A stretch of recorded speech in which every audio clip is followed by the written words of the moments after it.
JBNN keep you informed. I'm Michelle Jones. Hi guys, please remember to like, subscribe and to share the video. And in the news, bus conductor arrested, driver being sought over corporate area police chase. The police have taken a bus conductor into custody and are now searching for the driver who led them on a chase towards sections of the corporate area this afternoon. Cops said a member of the Jamaica Defense Force JDF raised an alarm after he saw students reportedly smoking on the bus as he drove along Slap Road in downtown Kingston with music blaring. The lawmen signaled the bus to stop, but the driver sped off. The chase reportedly went up and down Slap Road into Crossroads and onto Morrisco Road before the bus was cornered near Connolly Road. According to the police, along with the bus driver and the conductor, students were seen darting from the vehicle with uniforms reportedly undone. After a search was conducted, marijuana and other smoking paraphernalia, as well as condoms, were reportedly taken from the bus. The conductor was subsequently found hiding in bushes and arrested by the police. The bus reportedly plies the downtown Kingston to Lawrence Tavern route. Black River jailbreaks leads to divisional management changes.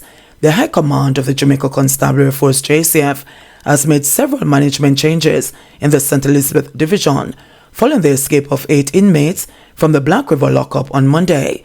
In a media release on Friday afternoon, it announced that the divisional head, Superintendent Kenneth Chin, has been reassigned to Area 3 headquarters. Deputy Superintendent of Police, Coleridge Minter, will immediately assume duties as commanding officer for the division. Changes have also been made to the post of Administration Officer, the Operations Officer, as well as other supervisory posts at the station level.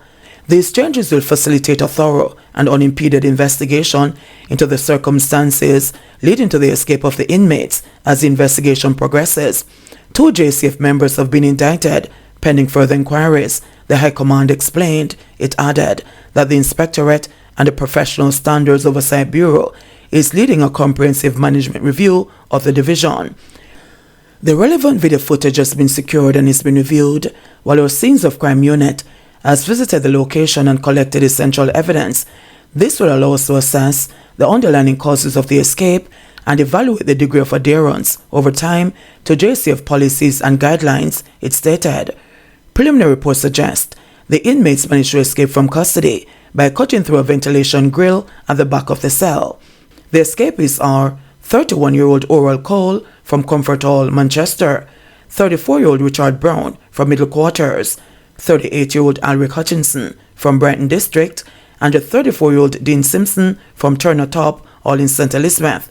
The others are 34-year-old Anward Hines from Maroon Town and a 25-year-old Javon Sims from Copperwood, both in St. James, 30-year-old Kenneth Stewart from Beacon Hill, and a 29-year-old Demar Williams from Glover Heights in Spanish Town, both in St. Catherine. High-level probe ordered after gunmen rob hotel in St. Anne.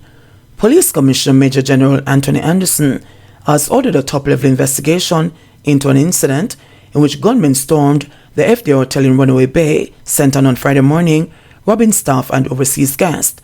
According to a source, at least 7 armed men, one of them carrying an Uzi submachine gun, entered the hotel grounds sometime after 1 o'clock Friday morning. A security guard on duty was stand up by the hoodlums, who then proceeded to rob the night auditor and the 2 American visitors from Florida. According to investigators, the night auditor was robbed of 19,000 Jamaican dollars, $700 US, and a cell phone. It's reported that shots were fired as they were demanding that the night auditor open the safe. According to investigators, one of the men who was left with the guard was proceeding to the lobby area when he was fired on by his cronies in the lobby area who thought it was the security personnel. It's further reported that the 2 Americans were driving onto the hotel grounds when their vehicle was intercepted by 2 armed men. The men demanded that the Americans hand over their properties. One of the Americans resisted, and one of the men fired a round into the ground and again demanded he hand over his property. The group of gunmen then fled the hotel grounds and made their escape in the area. No one was hurt in the incident. 1 spent casing and a live round was found in the lobby area, while bullet fragments were found in the Suzuki motor car driven by the American visitors. Suspect in Highgate grave digging killing turns himself in. The suspect in a murder committed at the Highgate Cemetery in St. on Wednesday turned himself into the police on Thursday. According to police reports, the deceased, Damian Watson, otherwise called Percy, and Linval Edwards were both engaged in grave digging when an argument developed between them. Edwards allegedly stabbed Watson 3 times in the neck. Watson was rushed to the Nottaby Hospital, where he was pronounced dead. Edwards reportedly fled the scene, but later turned himself into the police. According to residents, both men grew up together in the Harmony Hall community. No one can say what led to the confrontation between them. Man breaks mother's windows after she refuses to return chicken. A man accused of breaking several windows of his mother's house to take back a chicken he had given her has been charged by the police. Kevin Ron Blackstock, a 38-year-old poultry farmer from Cornpeace Settlement in Hayes, Clarendon, has been charged with malicious destruction of property. Information received is that Blackstock, who operates a chicken farm, had given his 56-year-old mother a chicken. It was reported that 2 days later, Blackstock started a fire and began killing and packaging his poultry. He wanted his mother to assist him, but she, however, refused to help. This apparently got the accused upset, and he asked her to return the chicken that he gave to her. Police reported that the man went inside the house and insisted his mother open the door to the room where she kept a refrigerator. She refused, and Blackstock went outside and picked up a piece of stick from the fireside. The stick, the police said, was used to break 5 glass louvers to the room. The accused then placed his hand through the window, opened the door, entered and removed the chicken from the fridge. A report was made, and Blackstock was later accosted by the police and escorted to the Hayes police station, where he was subsequently arrested and charged. BOJ confirms banknote in woman's social media video had flaw. The Bank of Jamaica BOJ has the banknote, which was posted to social media by a woman who said she got the faulty note at an ATM. The woman posted a receipt from the BOJ on social media, indicating the central bank to the note in question, and handed her a new $1,000 bill. Bank of Jamaica, see it there, that's 22nd of June. Yeah, so one can come up on my case now, and for all who the things say, but I get locked up and the money did fake. Well, sad to see. The receipt appears to confirm that the note did in fact have a flaw. BOJ has verified the claim and says it is investigating the matter. The new notes went into circulation last Thursday. Police say they have no clear lead in killing of 8-year-old Daniel Rowe. Detectives investigating the gruesome murder of 8-year-old Daniel Rowe says they have no clear lead in a case that has rocked the nation for the past few weeks. Daniel Rowe was abducted after leaving Brighton Primary and Infant School in Portmore, St. Catherine earlier this month.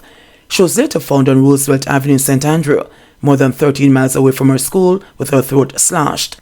She died at the Bustamante Hospital for Children a few days after the abduction. Police are urging people with information which could lead to a breakthrough in the case to come forward. I spoke with one of the investigators this morning, and there is just no clear lead at this time, despite the tremendous efforts of the investigators, said Superintendent for St. Catherine South Police Division, Unfortunately, at this time, from the angle of the police, I'd say I spoke with the investigators, one of the investigators this morning, and there is just no clear lead at this time, despite the tremendous efforts of the investigators.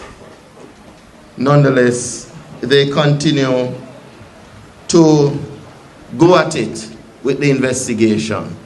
And I would use this moment once more to make an appeal, because I strongly believe that there is a friend, there is a relative, a family member who knows something. That person sits in the living room each night and watch the news about Daniel and say nothing. We're inviting persons who saw something. There's somebody out there who knows something, to come forward with that little piece of the puzzle that can put us in a better position. It means a lot to us now as a nation. We're all in this together, and I make that appeal once more. And so I leave you with the words from Isaiah 41:10, and it encourages us, do not fear, for I am with you. Do not be dismayed, for I am your God. I will strengthen you and help you. I will uphold you with my righteous right hand. So in spite of all that is happening around you, keep trusting in God. He is our refuge. I thank you very much. JBN, we keep you informed. Please remember to like, subscribe, share, and leave us a comment. Click the notification bell to receive our daily news items.